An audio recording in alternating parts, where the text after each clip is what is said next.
Hey channel, we are back at the garage and I am working on the torque tube. I got in the new driveline couplers, or what we like to call the 6-shooters, and boy were these things a son of a biscuit to get apart.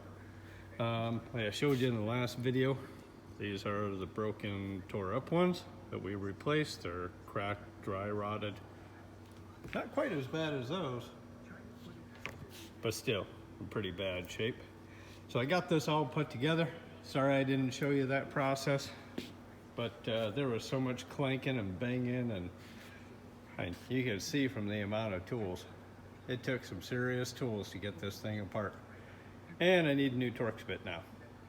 So I'm gonna get this installed back in the torque tube housing, put the converter housing back on, and the next part we're gonna pick up at is we're gonna be mating the transmission to the torque tube housing, and then we're gonna get the rear end put on, and that part will be all done, ready to go.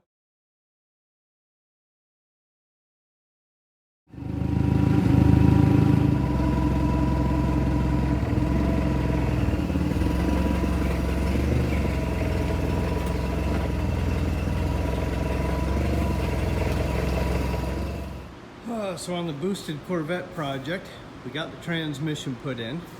I still got to get that all torqued down. And with the help of a forklift and a little bit of forklift geometry, I got that rear end set just right and got that mated up. I got to go back and start torquing that down. Then it's time to bolt up the sway bar, and then I need to tuck this underneath the car in anticipation for, again, the engine to come back. I spoke to him today though. It should be done this coming week. All right, so I didn't get a lot of chance to film all this, but yeah, go through the breakdown of what happened in putting this torque tube back together. Basically, the torque tube itself went back together just like it came apart.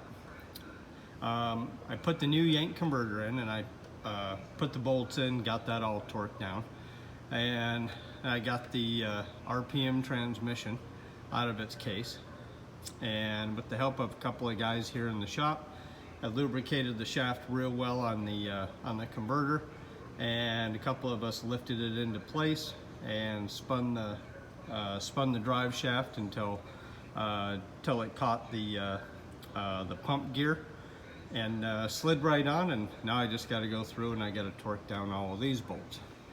And then, as you saw just a little bit earlier with a little forklift geometry, I got the third member bolted up to the back of the transmission here, and I got to get that all torqued down.